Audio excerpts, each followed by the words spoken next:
Christ est ressuscité. Il est vraiment ressuscité. Alléluia. Jour d'allégresse et jour de joie, Christ est ressuscité. Il nous conduit de la mort à la vie. Christ est ressuscité. Le monde entier est en fête. Christ est ressuscité. Alléluia. Je vous invite à vous lever pour chanter notre joie.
Nous sommes heureux, plus particulièrement aujourd'hui, non pas que Christ n'était pas ressuscité hier, mais ça fait du bien de se rappeler de ce qui a changé en ce matin de la première Pâque.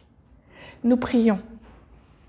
Seigneur, sois loué d'avoir en cette nuit de Pâques tout renouvelé. Sois loué d'avoir gardé dans ta paix nos cœurs alourdis. Sois loué de nous donner encore la fraîcheur d'une aurore pour refaire nos vies. Sois loué de faire renaître ton amour toujours, comme si pour la première fois tu nous aimais. Sois loué, Seigneur, d'être notre paix. Amen. Je vous invite à prendre le cantique 471, à toi la gloire.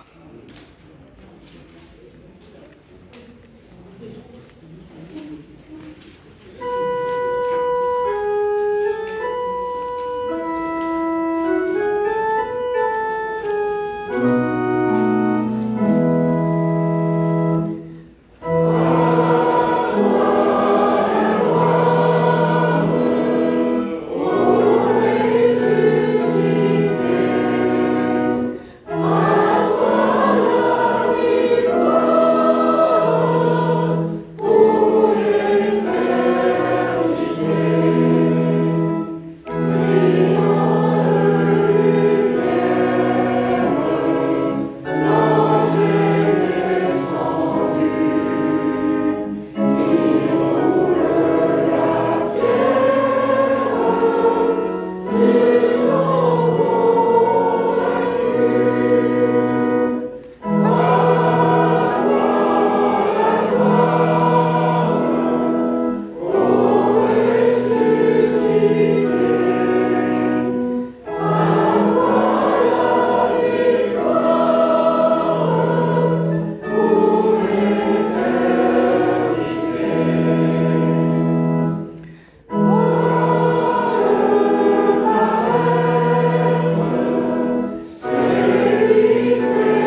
nous sommes heureux et reconnaissants d'avoir été accueillis, libérés. Et Dieu, qui nous a libérés et qui nous a choisis pour être ses enfants, souhaite ce qu'il y a de mieux pour nous. Alors, il nous a donné sa loi comme chemin de liberté. Écoutons ce que Paul dit de ce chemin de liberté. Réjouissez-vous toujours, priez continuellement, rendez grâce en toutes circonstances, telle est à votre égard la volonté de Dieu en Jésus-Christ. Amen.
On pourrait faire un sondage. Qui c'est qui prie continuellement et qui rend grâce en toutes circonstances parmi nous? J'ai bien peur que personne ne réponde oui. C'est pas la peine de lancer la procédure de référendum pour savoir. Nous prions. Dieu vivant, nous regrettons de ne pas être devant toi un peuple débordant de joie en ce jour où nous célébrons la résurrection de ton Fils. Nous vivons, agissons et pensons bien souvent comme si Jésus-Christ n'était pas ressuscité, comme s'il ne nous avait pas délivrés de ce qui nous accable. Ô Dieu, change notre cœur. Nous n'arrivons pas à le changer nous-mêmes. Par la victoire de ton Fils ressuscité des morts, fais de nous une création nouvelle, réconciliée avec toi. Amen.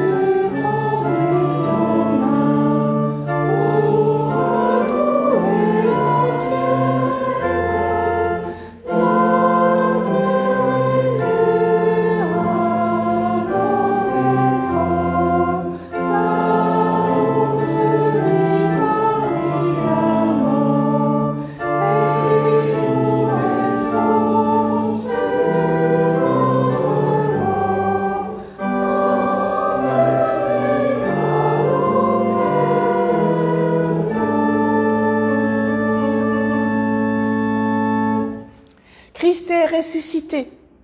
Il est vraiment ressuscité. Alléluia. En Jésus-Christ, Dieu pardonne.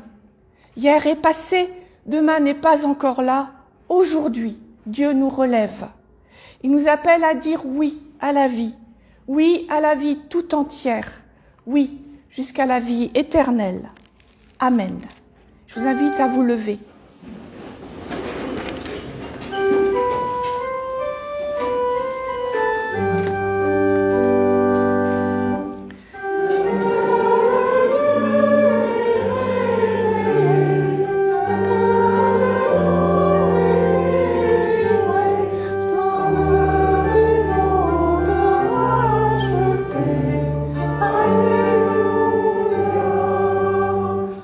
Oh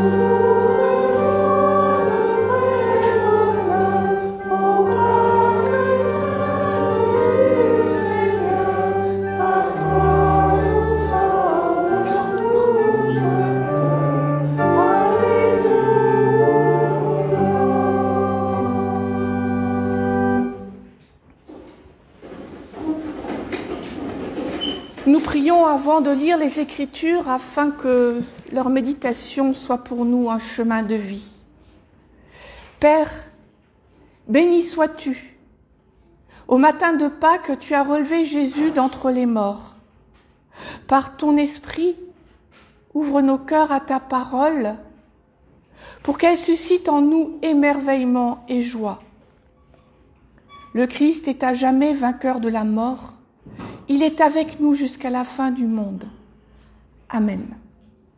Nous lisons plus que le texte du jour aujourd'hui, dans l'Évangile selon Jean au chapitre 20, les 19 premiers versets, dans la version habituelle pour les enfants, de sorte que, au moins ça, ils puissent facilement le suivre. Le dimanche matin, très tôt, Marie de Magdala part vers la tombe. Il fait encore nuit. Il y avait une grosse pierre à l'entrée et Marie voit qu'on l'a enlevée. Alors elle part en courant. Elle va trouver Simon-Pierre et l'autre disciple, celui que Jésus aimait. Elle leur dit, « On a enlevé le Seigneur de la tombe et nous ne savons pas où on l'a mis. » Pierre et l'autre disciple partent. Ils vont vers la tombe. Ils courent tous les deux ensemble, mais l'autre disciple court plus vite que Pierre et il arrive le premier à la tombe. Il se penche et il voit les bandes de tissu posées par terre, mais il n'entre pas. Simon-Pierre arrive après lui, il entre dans la tombe, il regarde les bandes de tissu par terre, il regarde aussi le linge qu'on avait mis sur la tête de Jésus. Ce linge n'est pas posé avec les bandes de tissu, il est enroulé à part, à un autre endroit. Alors l'autre disciple, celui qui arrivait le premier à la tombe, entre lui aussi.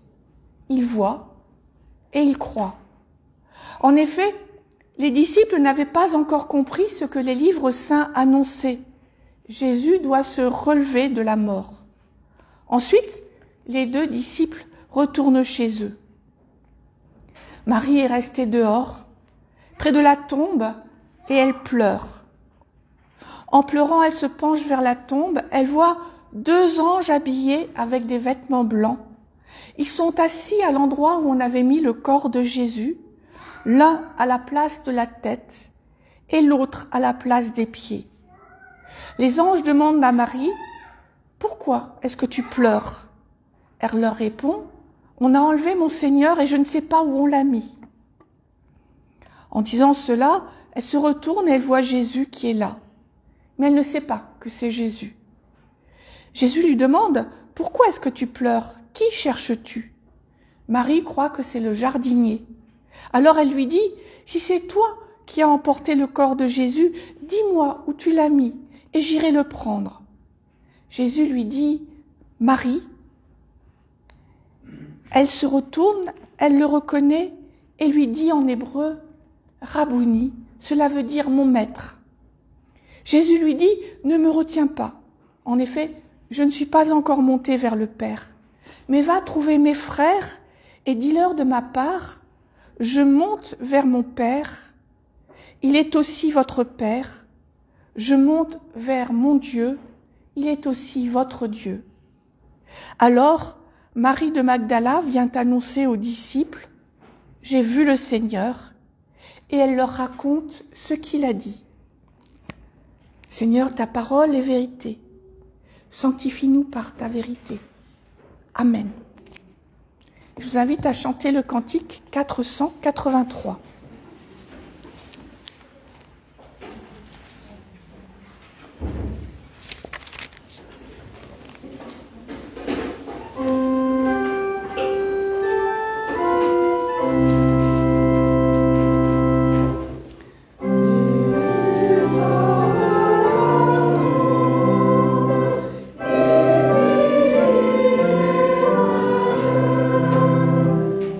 Enfin,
Frères et sœurs, une fois de plus, nous nous disons, Christ est ressuscité, il est vraiment ressuscité.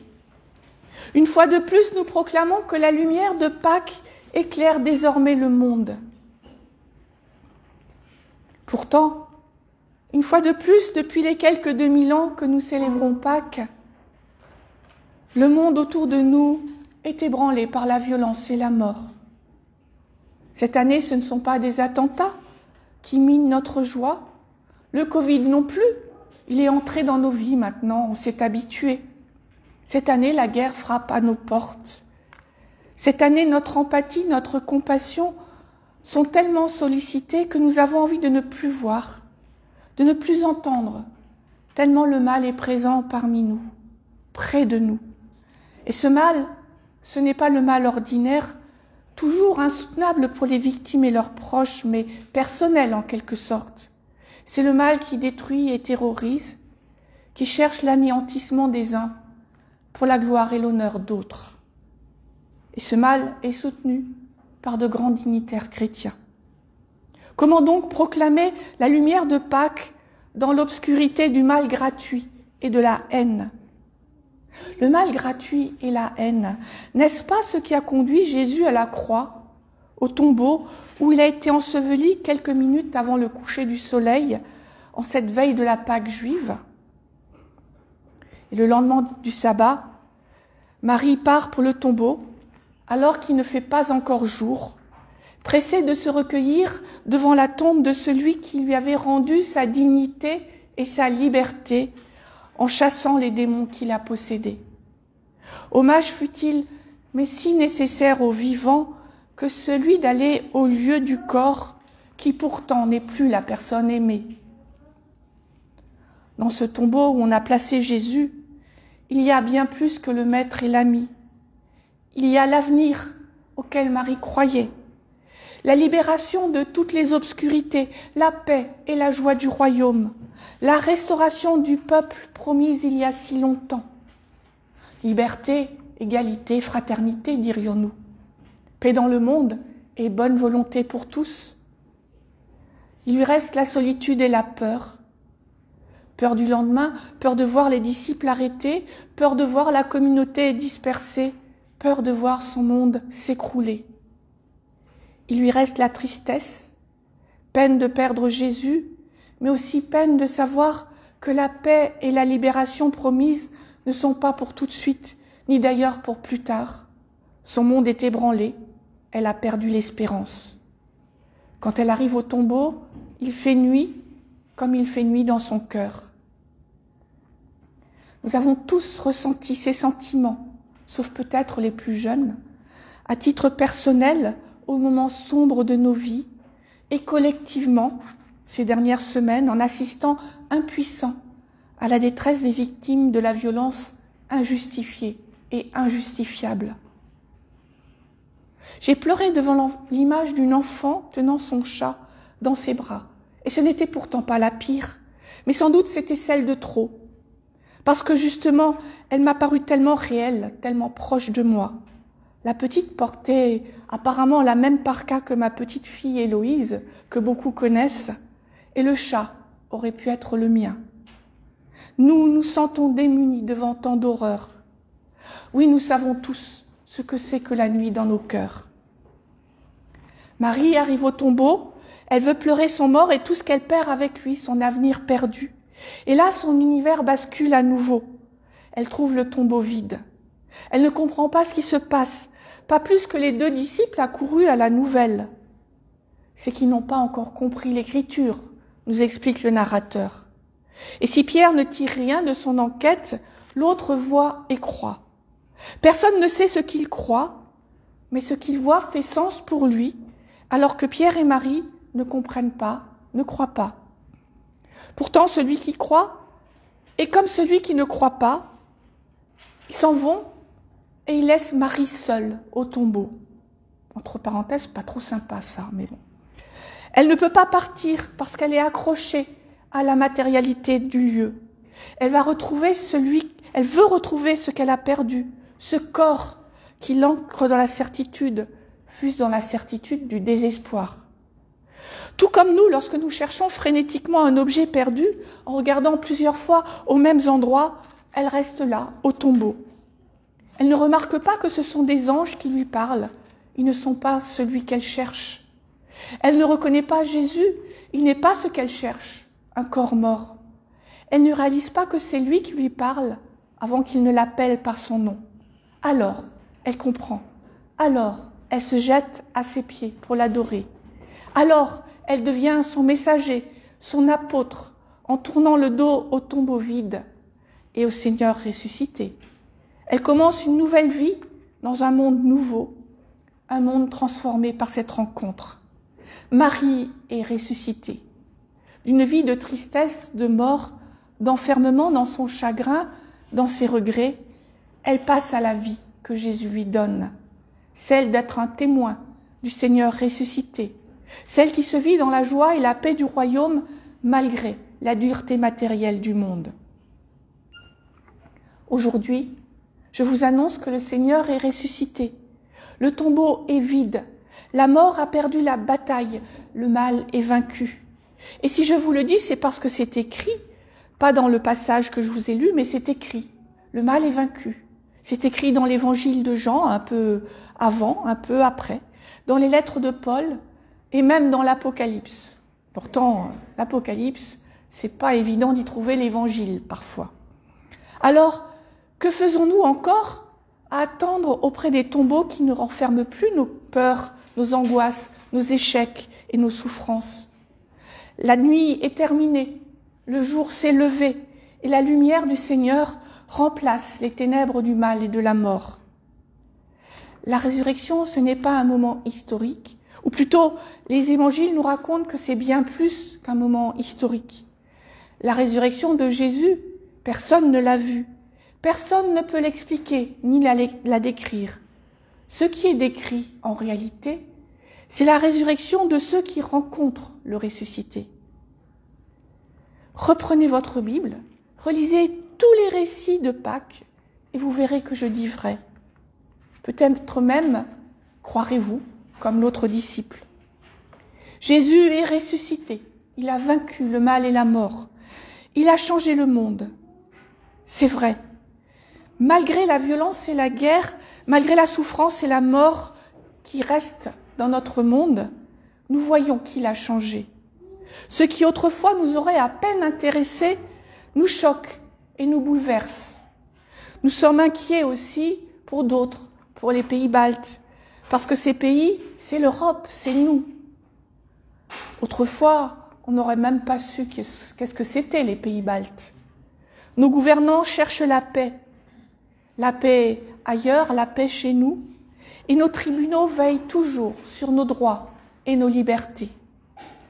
Moi, je suis pasteur, et personne n'a le droit de dire aux petites filles qui sont présentes « Tu ne pourras pas choisir tel métier parce que tu es une fille ». N'oublions jamais la chance que nous avons de vivre dans un pays qui, sans forcément le savoir, suit le chemin du Christ. Et n'oublions pas non plus comment ce chemin est fragile, comment nos libertés sont fragiles. Jésus est ressuscité. Il a vaincu la mort et le mal. Le monde a commencé à se transformer ce matin de Pâques et ce monde continue à changer, même si c'est lent, trop lent pour tous ceux qui souffrent encore de la violence des humains.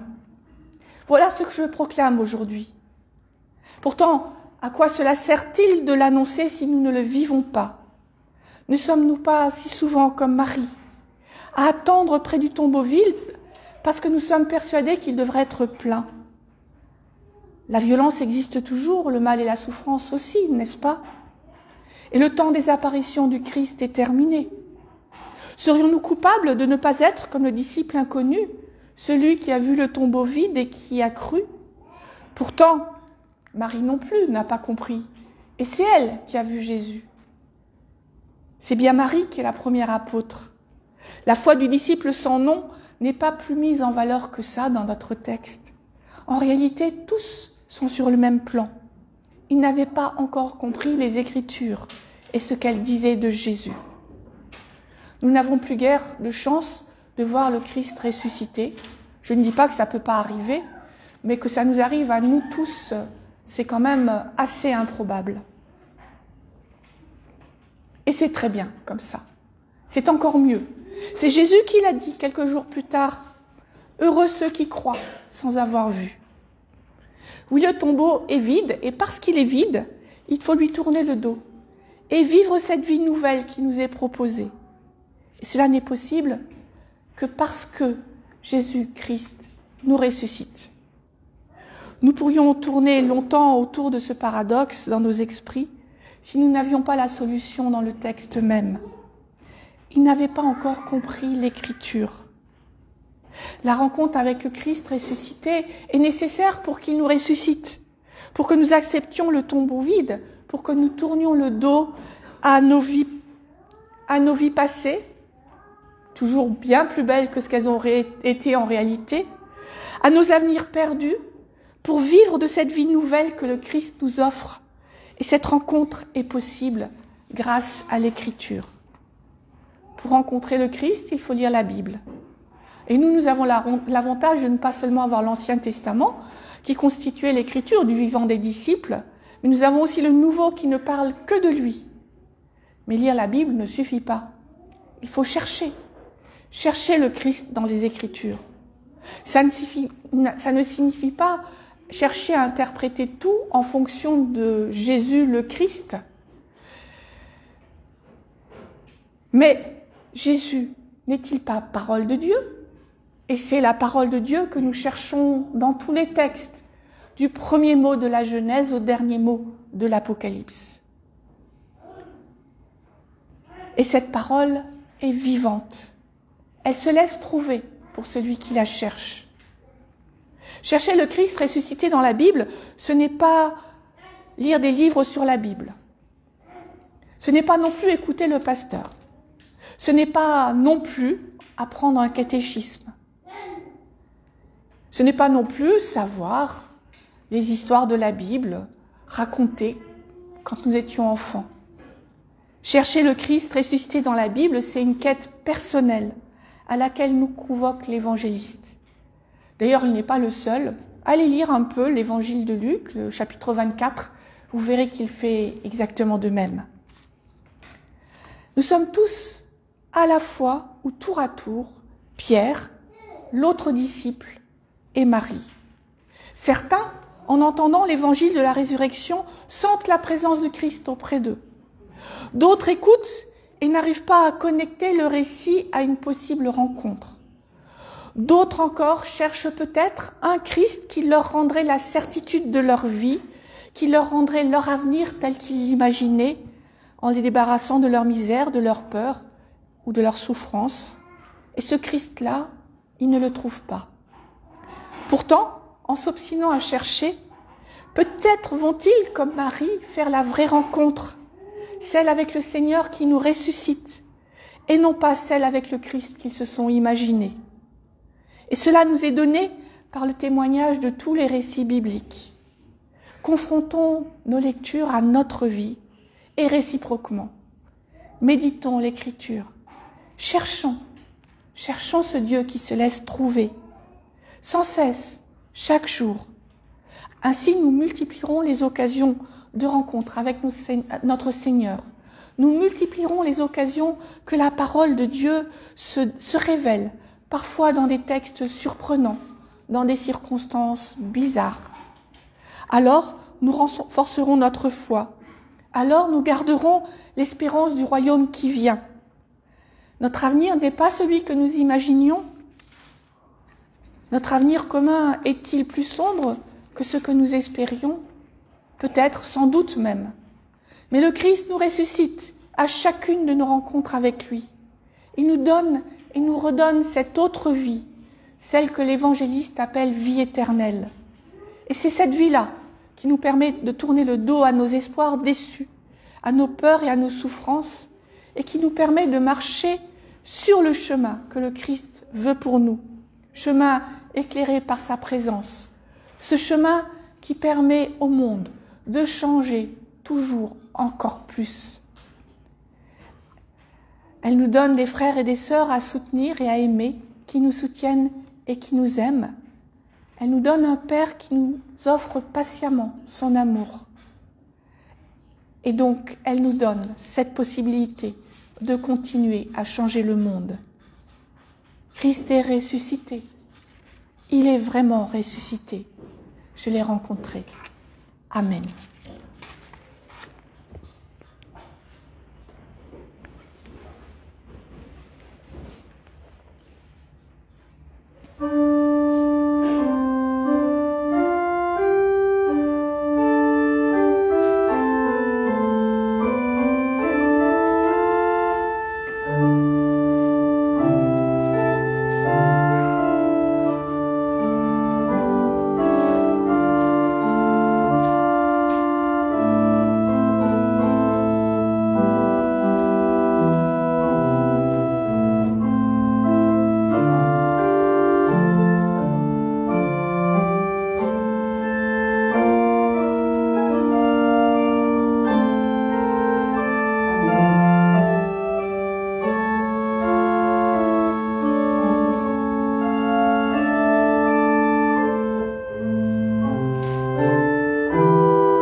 Je vous invite à présent à chanter le cantique 475.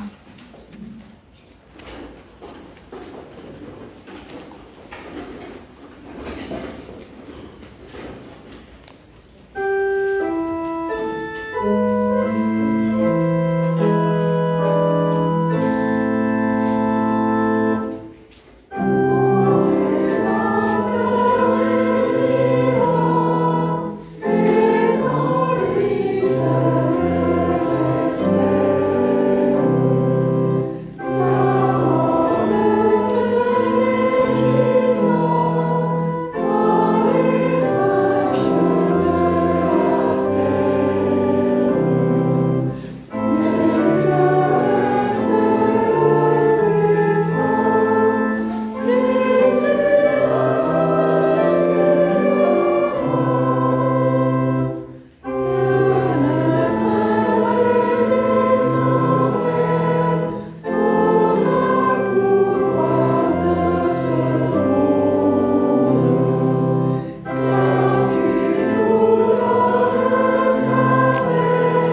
vous invite à présent à confesser notre foi.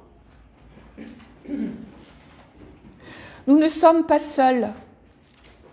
Nous vivons dans le monde que Dieu nous a confié. Nous croyons en Dieu. Il a créé et continue à créer. En Jésus, vrai homme, il est venu apporter réconciliation et vie nouvelle. Par son esprit, il œuvre en nous et en tout être humain. Nous sommes appelés à être l'Église pour le célébrer, pour proclamer Jésus crucifié et ressuscité, notre justice et notre espérance, pour annoncer le royaume, vivre avec respect dans la création, aimer et servir notre prochain, rechercher la paix et résister au mal. Nous avons confiance en Dieu. Dans la vie et dans la mort, dans la vie après la mort, Dieu est avec nous. Nous ne sommes pas seuls. Nous croyons en Dieu. Amen.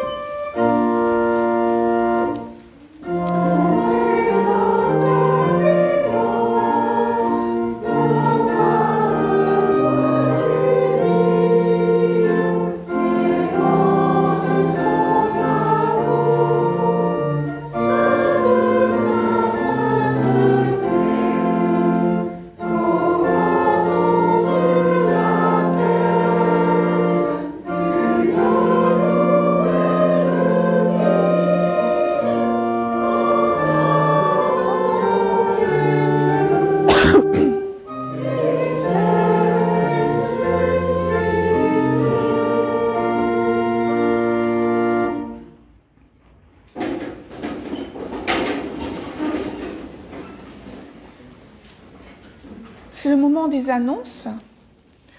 3 rendez-vous les soirs de cette semaine. Mardi soir, dans les locaux paroissiaux de Saint-Rémy-les-Chevreuses, nous avons notre rencontre œcuménique habituelle à 20h30. Évidemment, j'y vais, donc si quelqu'un a envie de covoiturer, vous êtes le bienvenu. Mercredi soir, en l'église de Garancières, nous avons notre rencontre de prière Thésée avec les catholiques du côté de Montfort, à 20h30. Et puis jeudi soir, ici même, nous avons notre rencontre La Bible, mode d'emploi, et nous commençons un nouveau livre. Ça va nous changer de l'Apocalypse. Nous commençons le livre de Daniel. Il y a une Apocalypse aussi dans le livre de Daniel, mais toute petite, donc ça nous changera. Dimanche prochain, c'est Didier Prévost qui va assurer le culte ici même. C'est le moment de l'offrande. Que notre joie se manifeste dans notre don.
Christ est ressuscité, nous sommes pleins de reconnaissance. Que notre offrande soit maintenant signe de notre joie. Père, bénis-la. Amen. Nous sommes nombreux, donc la Sainte Seine va durer longtemps. C'est pourquoi, pour ceux qui nous regardent maintenant ou qui vont nous regarder en décalé, nous allons prier les uns pour les autres maintenant, de sorte à ce que nous puissions couper la prise de vue après l'intercession. Seigneur, nous voici témoins de la résurrection. Que notre joie guide notre course pour dire au monde que tu es vivant. Sois avec nous quand nous apportons cette espérance à ceux qui sont dans la douleur. Quand nous disons ce bonheur à ceux qui ne le partagent pas. Quand nous annonçons cette paix à ceux qui sont divisés. Quand nous proclamons cette certitude à ceux qui sont dans le doute. Nous te demandons d'accompagner toutes les personnes qui en ce moment même souffrent de quelque souffrance que ce soit. Nous te demandons d'ouvrir le cœur de tous ceux qui infligent de la souffrance en ce moment même dans notre monde. Et nous te disons notre reconnaissance pour la vie éternelle qui est commencée, pour ton Fils qui nous accompagne et pour la confiance que tu nous manifestes jour après jour. Amen.